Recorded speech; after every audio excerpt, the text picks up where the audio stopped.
안녕하세요. 오늘은 MLOps에 대해서 한번 얘기를 해보려고 합니다. 자, MLOps라고 여러분이 많이 들으셨을 텐데 이게 뭐 하는 직군인지 잘 모를 경우가 많아요. 그래서 오늘은 MLOps에 대해서 한번 알아보려고 합니다.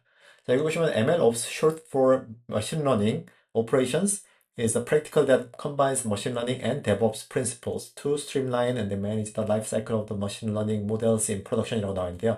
말 그대로 여기 나와 있는 것처럼 머신러닝과 DevOps의 역할을 합친 게 MLOps라고 생각을 하시면 됩니다.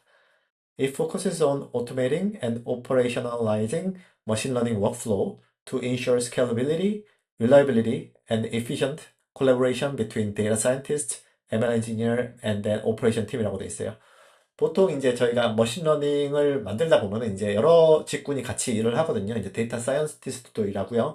ML 엔지니어도 있고요. 그 다음에 이제 오퍼레이션 팀. 보통은 이제 데브옵스랑 일을 하는데 그런 걸 하다 보면 중간에 이제 갭이 있어요. 데이터 사이언티스트는 항상 파이썬만 하고 이제 보통은 디플로이를 어떻게 해야 하는지도 모르고 이런 식으로 해서 중간에 이제 옵스들이랑 지식의 갭이 있거든요. 그래서 그거를 보다 원활하게 하기 위해서 생겨난 직군이 MLOps라고 생각하시면 됩니다. 자, Key Components of the MLOps. 자, 여러 가지가 있는데요. MLOps가 하는 거를 보시면은 머신러닝 라이프 사이클이랑 똑같습니다. 그래서 하나하나씩 볼게요.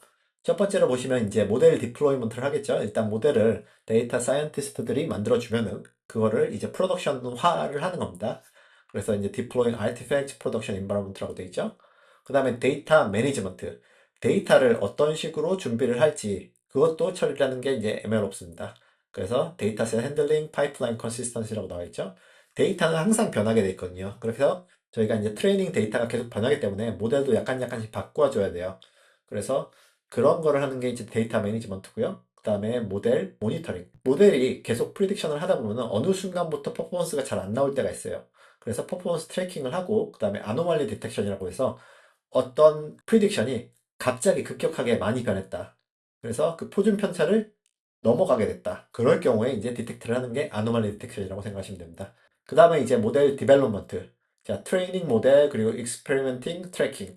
자, 모델을 만들기 위해서 여러 개의 실험이 필요하거든요. 그 여러 가지의 실험을 할 때 이제 사용을 하는 게 익스페리먼트 트래킹이라고 생각하시면 됩니다. 그 다음에 이제 모델을 트레이닝을 할 때도 기존에는 이제 데이터 사이언티스트들이 조그마한 데이터로 트레이닝을 하는 경우가 많아요. 그거와 달리 이제 MLOps는 빅데이터를 이제 트레이닝을 합니다. 그럴 경우에 이제 MLOps가 많이 도와주는 거죠. 그 다음에 이제 CI/CD, Continuous Integration, Continuous Deployment죠. 자, 그런 파이프라인을 만들어주고요. 그 다음에 Governance and then Compliance. 자, Regulatory Compliance나 뭐 Ethical Consideration 그런 것도 다 하는 게 이제 MLOps라고 생각하시면 됩니다. 자, 그럼 하나하나씩 알아보겠습니다. 모델 디벨롭먼트. 아까 말씀을 드렸죠. 자, 트레이닝, 머신러닝 모델, using datasets and various algorithm. 알고리즘도 하나가 있는 게 아니라 여러 가지 알고리즘이 있는 거죠. 자, 그 다음에 이제 experiment tracking for comparing model versions and hyperparameter tuning. 데이터가 달라지면은 이제 모델도 달라지고요. 그 다음에 하이퍼 파라미터가 달라지면은 그것도 또한 모델이 달라지는 거겠죠. 그래서 그러한 버전들을 저희가 깃을 생각하면 여러분이 코드를 바꿀 때마다 이 버전이 달라지잖아요. 깃 버전, 깃 커밋이 들어가게 되면은 버전이 달라지잖아요. 그런 것처럼 여기 모델도 버전이 데이터에 따라서 그리고 하이퍼 파라미터에 따라서 달라지는 겁니다. 자, 그 다음에 모델 디플로이먼트. Converting trained models into deployable artifacts. 말 그대로 모델을 피클이나 오픈 뉴럴 네트워크 익스체인지나 텐서플로우 라이트 포맷이나 이런 걸로 다 바꿔주는 게 이제 MLOps가 하는 일입니다. 그리고 deploying models to production environment including REST API or streaming services. 자, REST API를 이제 환경에다가 모델이 콜을 받을 수 있도록 만들어주는 거죠. 그런 것도 이제 모델 디플로이먼트 중에 하나고요. 그 다음에 툴스 같은 거 보시면은 이제 다커와 쿠버네티스, 그 다음에 플라스크나 패스트 API, 뭐 텐서플로우, 서빙 이런 거를 많이 사용을 합니다. 자, 그 다음에 모델 모니터링. 자, tracking the performance of the model in production이라고 되어 있죠. 모델이 드리프트라고 하는데 모델이 저희가 예전에만큼 성능을 못 내는 거예요. 그럴 때 이제 드리프트라고 하는데 그런 거를 알아내고요. 그거는 이제 아노말리 디텍션에서 찾아낸다고 했죠. 그런 거를 하는 게 이제 모델 모니터링이라고 생각하시면 됩니다. 자, 프로메티우스나 그라파나를 사용해서 대시보드로 볼 수 있고요. 그 다음에 다른 것도 이렇게 여러 가지를 사용할 수가 있습니다. 그 다음에 데이터 매니지먼트, handling dataset for training and then validation, including versioning and quality assurance. 자, 데이터가 이제 계속 바뀔 거 아니에요. 컨티뉴어스리 계속 들어오게 될 거고, 시즈닝에 따라서 데이터가 달라질 건데, 그런 거를 핸들링을 하는 겁니다. 시즈닝이라는 거는 이제 계절별로 모델 퍼포먼스가 달리 해야 된다는 거죠. Ensuring that data pipelines remain consistent. 모델이 데이터가 달라지더라도 거의 비슷한 퍼포먼스를 내도록 계속 트래킹을 합니다.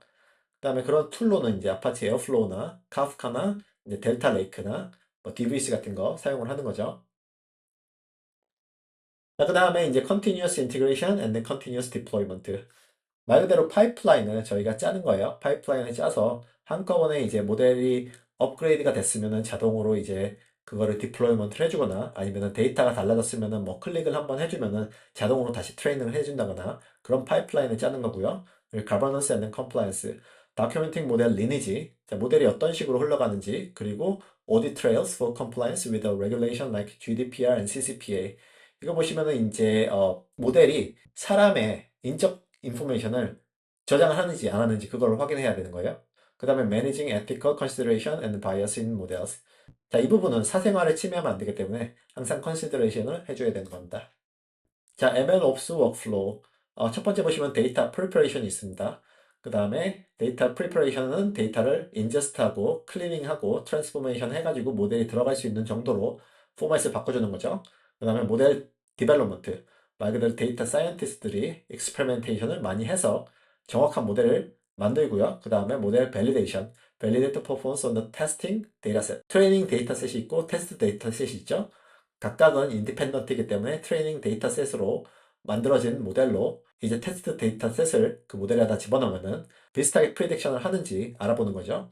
그 다음에 모델 디플로이먼트, 패키징 and then deploy the model to the production environment라고 되어 있고요. 말 그대로 모델 자체를 이렇게 캡슐화 해가지고 각각의 노드에다가 디플로이먼트를 하는 겁니다.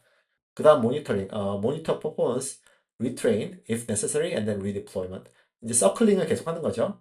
모니터링을 하다가 퍼포먼스가 디비에이트 된다, 아니면 드리프트가 된다. 그럴 경우에 다시 만들고, 다시 이제 데이터 클리닝하고, 다시 모델을 만들고, 이런 식으로 처리를 하는 겁니다. 이게 전체적인 MLOps 워크플로우라고 생각하시면 될 것 같습니다. 자, 그러면 MLOps가 주는 베네핏은 뭐 앞에서도 제가 말씀을 드렸지만 여러 가지가 있어요. 스케일러빌리티를 할 때 MLOps가 에피션트하게 도와주는 거죠. 그리고 오토메이션도 자동으로 만들어 주는 거고요. 그 다음에 콜라보레이션, 이게 중요한 건데 말 그대로 데이터 사이언티스트가 가지고 있는 널리지와 데브옵스가 가지고 있는 널리지가 중간에 갭이 있기 때문에 그거를 이어주는 역할을 하는 게 MLOps입니다. 그 다음 reliability인데요. 이제 ensures consistent performance and then reduced downtime in production. 자, MLOps는 모델이 어떤 식으로 퍼포먼스 하는지 계속 모니터링을 하기 때문에 릴라이빌리티를 높일 수가 있습니다. 자, 이런 식으로 해서 간단하게 MLOps가 뭘 하는지에 대해서 한번 알아봤습니다. 그럼 다음 시간에 또 뵙도록 하겠습니다. 감사합니다.